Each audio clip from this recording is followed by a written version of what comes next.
copyrighted program created by the Rio Grande Oil Company.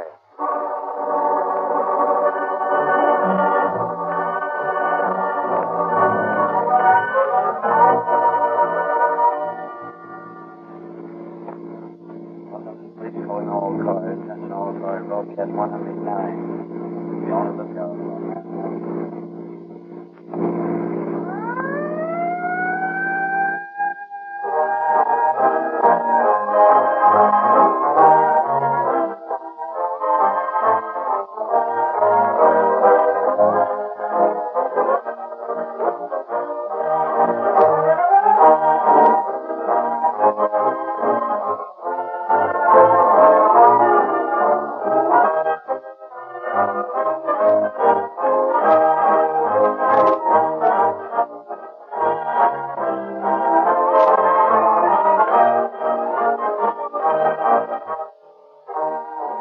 Thousands of boys and girls listening tonight proudly wear the Rio Grande Junior Police Badge.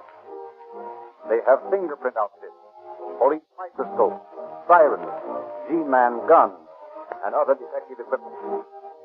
Rio Grande offers every boy and girl a complete police outfit absolutely free. Read all about these free gifts in the latest issue of the unique Calling All Cars News, out today. Ask for your free copy wherever Rio Grande cracked gasoline is sold. Rio Grande publicizes the heroic deeds of the police in their war on crime because more of the West's police and emergency cars are powered by Rio Grande cracked gasoline than any other brand. Leading cities and counties of the West specify the same Rio Grande cracked you get from your neighborhood dealer because official records prove they get faster miles and more miles for the money.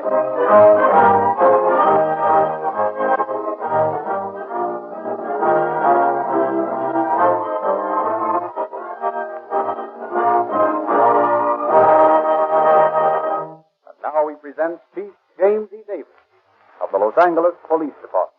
Chief Davis. Good evening, friends.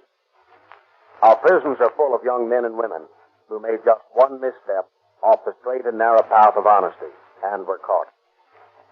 It is a pity that the lives of these young people must be ruined merely because they made one mistake. But the law cannot make exceptions. The beautiful, young blonde girl in tonight's case was a good girl at heart, but she got into bad company. A few years ago, Burma White was enjoying life. She went to parties and dances. She met a man she knew was the wrong kind. She should have hindered her association before the inevitable happened. She was drawn into a life of crime, fascinated by its cheap excitement and thrills. Soon, she was so deeply enmeshed with the underworld that she couldn't fight her way back to respectability. Today, Burma White is in prison. When a good girl gets mixed up with the wrong kind of men, they usually have to be separated by the police. So the moral of the story you will hear tonight is plain. Don't associate with those who try to beat the law. They can't succeed. They'll drag you down with them, and the only way to stay out of jail is to stay on the right side of the law.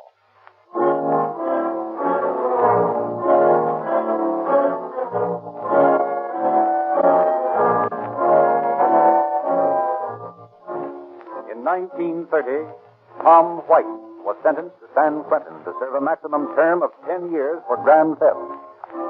He proved to be such an incorrigible prisoner, getting into fights and fomenting trouble among fellow convicts, that he was sent to Folsom. In spite of his incarceration in that haven of the two-time losers, he was paroled in April 1933. At a nightclub, he meets Burma Adams, a young blonde who worked in a beauty shop. And then, on the night of August 16th,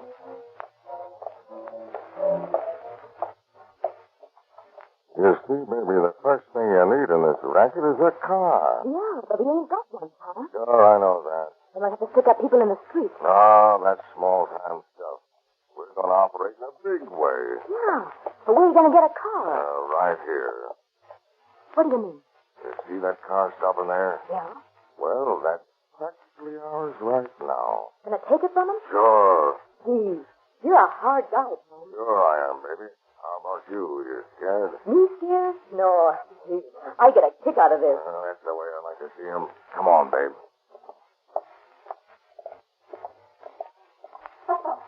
All right, I won't forget. Good night, Leslie, and thanks for a marvelous evening. Good night, Mary. I'll see you Tuesday. Pick him up. Oh, What do you mean? Pick him up and give me your dough. I haven't very much on me. All right, give me all you got. And you too. oh, but I tell you, I haven't a penny. Shut up and get out of the car, the two of you. Now get in, babe, and start her up. You'll get your car back sooner or later. But if you know what's good for you, you'll not squawk to the bulls too soon.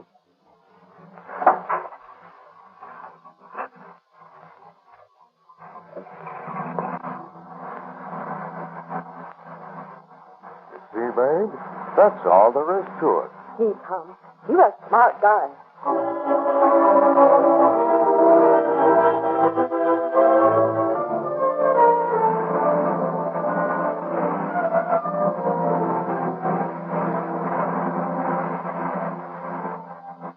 Here. Let's turn up this street. Pretty swell dumps along here. Ought to be some dough in some of them. Gonna stick up an apartment? Oh, I don't know yet. No. We're transferring right here. Parked right behind that car. The one that just pulled up in front of that apartment house. Well, what are you gonna do now? Well, we'll take that one. This heap will be hot by now. You can bet that mug has already reported to the bulls as a stolen car.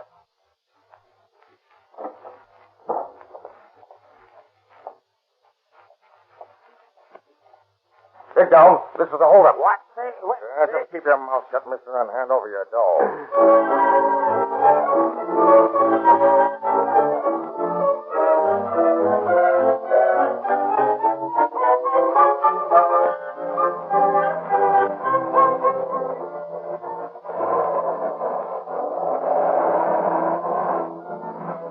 Look, baby.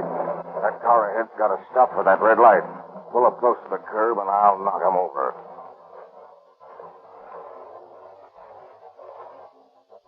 Right here. Now, that's swell. I'll be right back. Okay.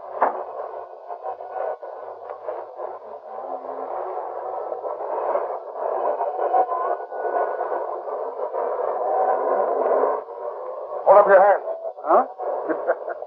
What is this, a joke? No, it's a holdup, and I mean business. Now, keep your hand off that gear shift. Lady, you're not going to pull away from this. Well, I can assure you, Mr. Whittington won't try. I'm just teaching her to drive. I don't think she knows how to start the car, unless I told her. All right, then. But hand over your money. Don't you think this joke has gone far Now, enough? this ain't no joke. Now, give me your watch. Yeah, but you don't have to rip it off my wrist. Well, all right, if you don't want me to rip your coat off, hand me your pocketbook. Yeah. There you are. Is that all you've got? Well, yes. You see. Well, it ain't enough.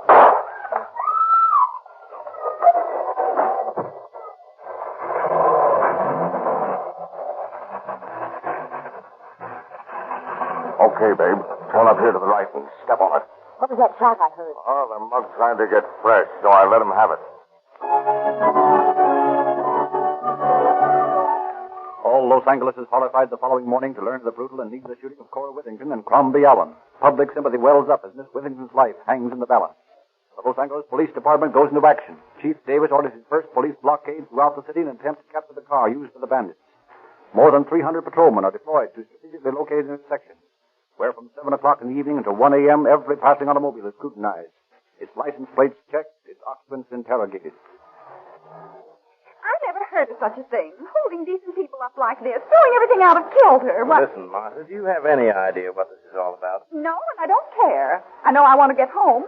I've got a headache, and these policemen are holding me up with their silly flashlights and questions. I don't Well, give a- listen here. They're looking for those gangsters who shot that school teacher. They are? Yes. And you ought to be glad we've got such an efficient police department. Would you rather be delayed a few minutes or maybe get shot like that poor woman was? Well, I...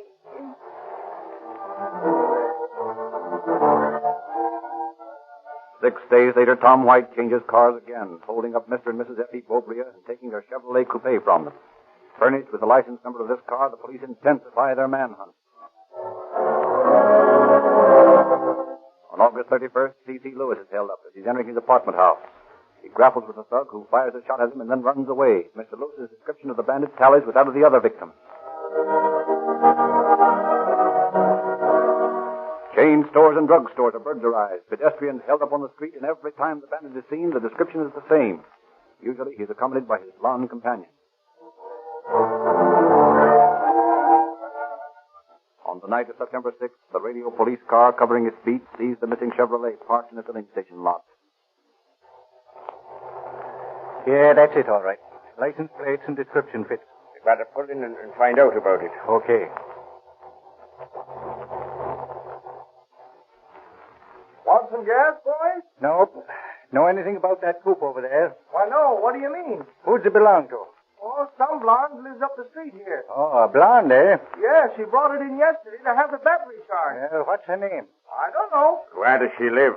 I don't know that either. What's the matter? Is it hot? Oh, no. We thought for a minute it was a car we were looking for, but I guess we're mistaken. Yeah, the car we wanted is owned by a redhead. Well, good night, buddy. Good night.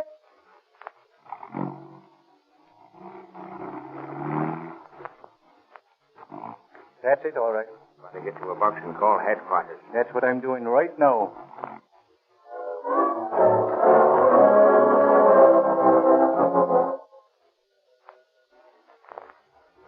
Robbery detail, Burris speaking. Officer Diller, Radio Car 13 speaking. Yeah? We just located that stolen Chevrolet, 5P389. Where? It's parked in the filling station at Sutton, Connecticut. Okay, we'll be right out. Stay away from that car. We are staying away from it.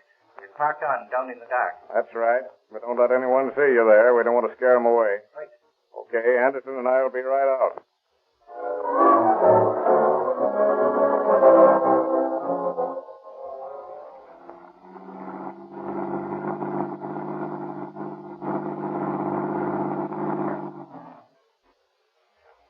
Hello, boys. Hello, Lieutenant.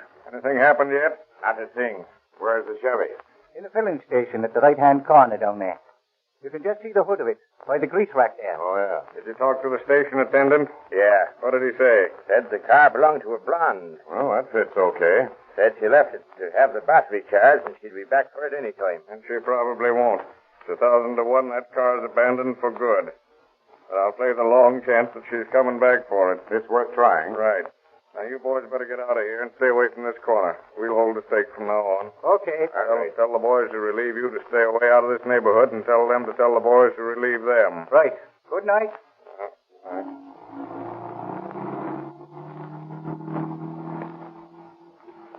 Well, let's see where we better hide. We can't stand out here on the sidewalk all night. Say, Andy, look. Right next to that filling station is a garage, see? We could get in there. Yeah, that's a swell idea. Come on.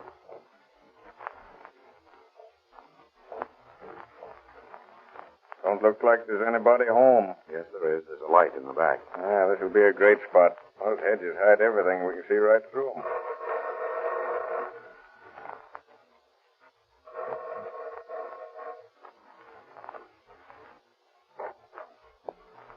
Yes? We're from police headquarters. Well, what's the matter? Is there some trouble?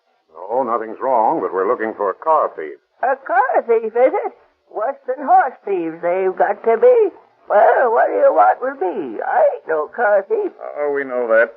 We'd like to hide in your garage. One of the cars this man stole is parked in the filling station next door, and we want to watch it through your hedge and try to pick up the crook when he comes back for it. I see. Well, I can't figure no reason why you shouldn't hide in the garage. Well, that's fine. Look here. You got a car with you? Why, yes. Well, I'll take my car out of the garage. You can park yours in there. Well, that's swell. I'll park mine on the street. That is, if you don't give me no ticket. Don't worry about that.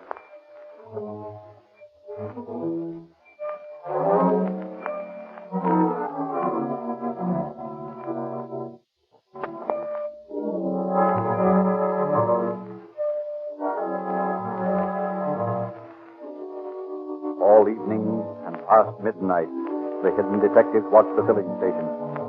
The attendant closes up and goes home. The stream of traffic dwindles as the city goes to sleep. Still, the guardians of the law keep their watch. Well, it doesn't look like they're coming for this crate tonight. Maybe not. And again, maybe they will.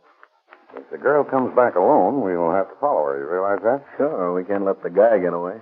I've been thinking maybe we'd better get a couple more men in case we have to surround their hideout. Yeah, not a bad idea.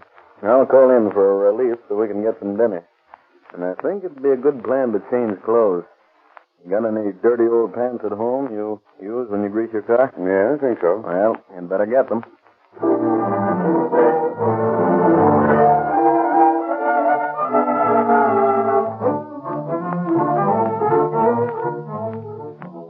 Detectives Maxwell and Bergeron relieve Burris and Anderson.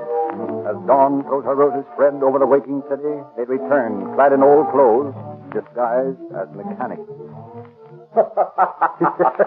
Well, what's the idea of the glad rags?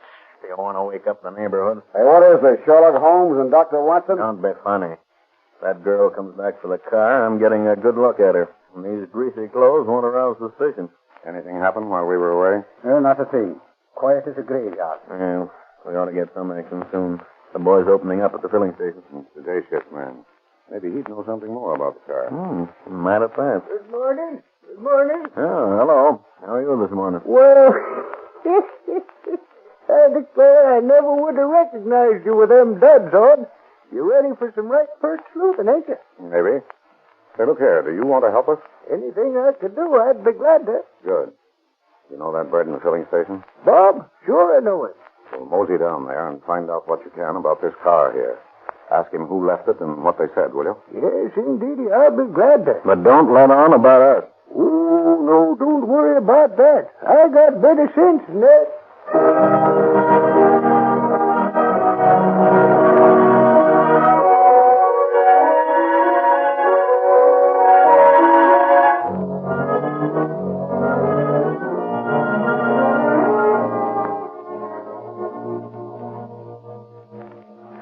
Well, here he comes back. Took him long enough to find out anything. He's a great old character. Trouble he had to settle the international debt situation while he was at it. Well, it's people like him that are a big help sometimes. Yeah, that's right. Well, Dad, what'd you find out? Well, not very much. It seems that this blonde girl left the car to have the battery charged. That was 2 days ago, and she ain't been for it since. Bob said she lives up on Coronado somewheres, and that she's got 2 other cars, a Ford and Essex. 2 others, eh? Well, is there anything else I can do for you? No, I don't think so. The missus is getting some breakfast. I might be able to get her to warm up some coffee for you. Well, that'd be all right. I could do with a little coffee.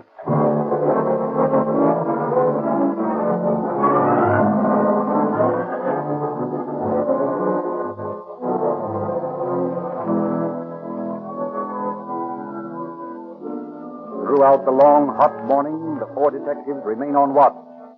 Then at 3 in the afternoon, just as they're beginning to feel that their vigil is in vain, a blonde girl arrives at the filling station. Hey, here she is. Who? The blonde. Yeah, that's her. She's gone over to the Chevrolet. Well, we'll have to follow her and get the guy, too. Well, I'm going to get a good look.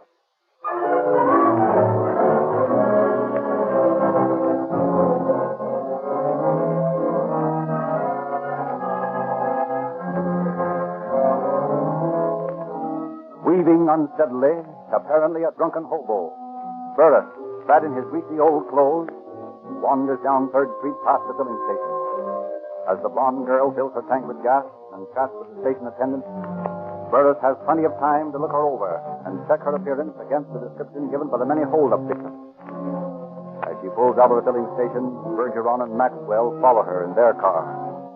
Burris staggers up Carondelet until he's out of sight and then breaks into a run. Joined by Anderson, he streaks between houses to Coronado. They watch as the blonde turns into an alley and parks the car in a garage behind an apartment house, where she is joined by a man in a blue sweater. Bergeron and Maxwell drive by them as they are locking the garage. After the 2 suspects have entered the apartment house, Bergeron and Maxwell join Burris and Anderson. That's the girl, all right. Yeah, that's the guy, too. He fits the description to a T. All right.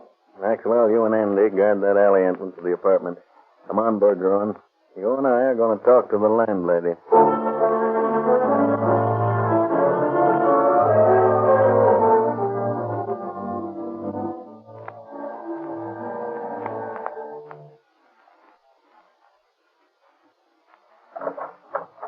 Yes? How do you do, ma'am? We're police officers, and we'd like you to help us. Why, come in. Is anything wrong? What can I do? We're looking for a blonde who lives in this building. A blonde? Well, there are several blondes here. And who are they? Well, there's Miss Arnold. What's she look like? I wouldn't want her to go any further, for she is heavy. In fact, she's very fat. Yeah, that's not the one. Who else? Then there's Mrs. Gilman. She's 40 if she's a day, though she's tries to tell people she's only 32. No, that's not the one. And then, oh yes, there's young Miss Adams. She hasn't been here long. What's she like? Well, she's a child about 19 or maybe 20. She's thin and pretty in a way. That's the one we're looking for. What apartment is she in? She's in 218. Now, look here, I don't want any trouble in my place. Don't worry, ma'am. There won't be any trouble. You just stay right here in your apartment.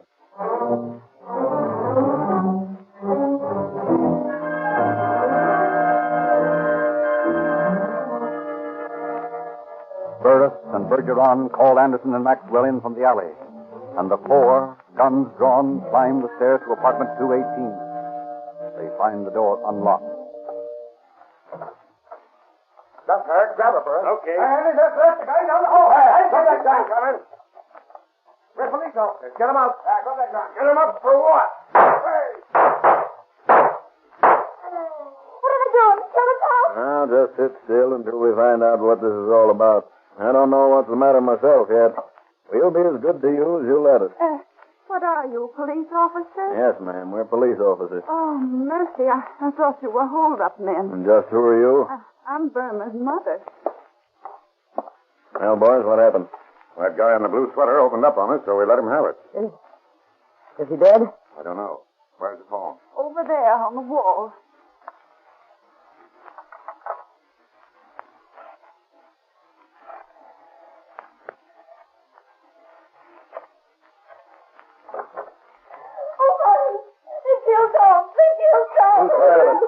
Who's Violet? Well, that's his sister. What's she doing here? Came down here to see him. Tom's out on parole, you know. Hello, Phil. Anderson. Send the ambulance out to Second and Coronado. Yeah. And man shot. I don't know. Make it time to go. Don't let my mother know what I mean to. She'll find out from the papers. Well, I never see found out that way to know. All right. Anderson, place these two women in technical custody.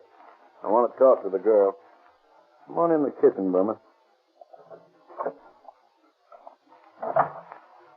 Now, let's find out all about this. What's your name? Burma Adams. What's the boyfriend's name? Tom White. Where's his gun? Where's what gun? The one that blinded Miss Withington, that 32. Oh, that one. That's in his room, I guess. What room? 327. Maxwell.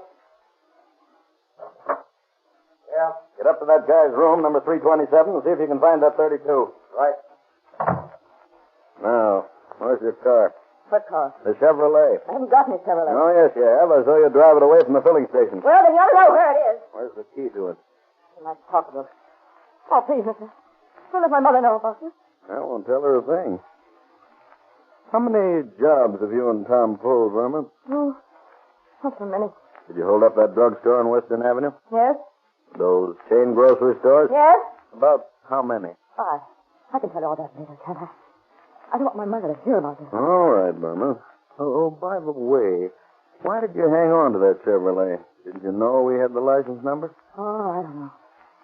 Tom wanted to get rid of it. But gee, I fell in love with it. I knew it was a honey. It had a rattle in it. Oh, boy, what a pickup. Gee, it was a swell car. It was a kid driving it. Pardon me, boys. Ambulance just arrived. The guy's dead. Hey, Burris, let me get a statement from the girl, will you? What's your name, kid? Shall I tell them, or do you want to? Her name's Burma White from now on. Burma White. What do you mean? I married him on Friday. Hey, why didn't you bump her off, too? Look, she's all hopped up. If that's what they're going to say, I'm through talking. Get out of here, you. But I got to get a statement. Get out. Okay. The pig. I want you to sit right with me. Oh, don't worry, kid. I will. Come on, we'll get you out of here. This kitchen door leading to the hall? Yeah. Well, maybe do, we'd better go out the front way. No. Well, that's all right. I guess I can step over his body.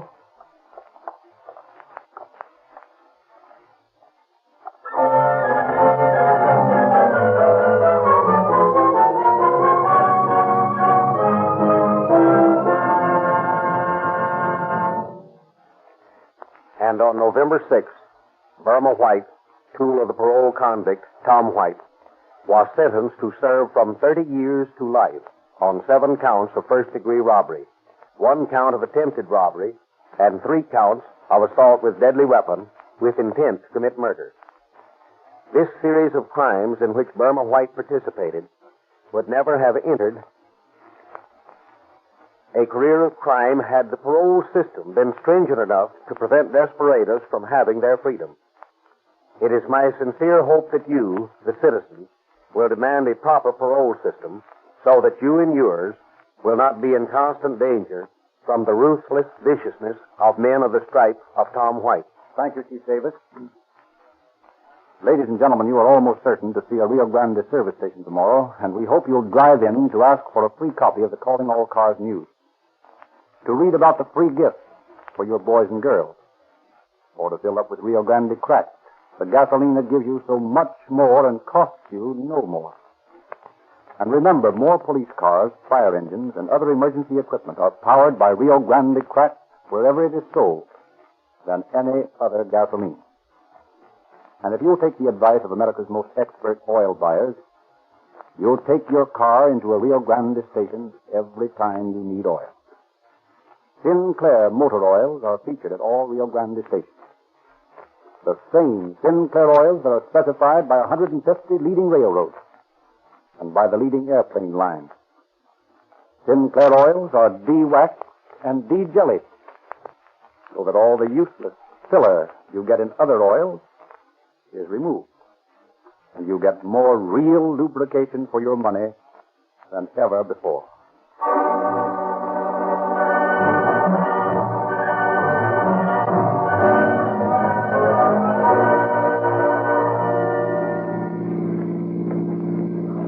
Calling all cars, attention all cars. Cancellation broadcast 109. Calling a man.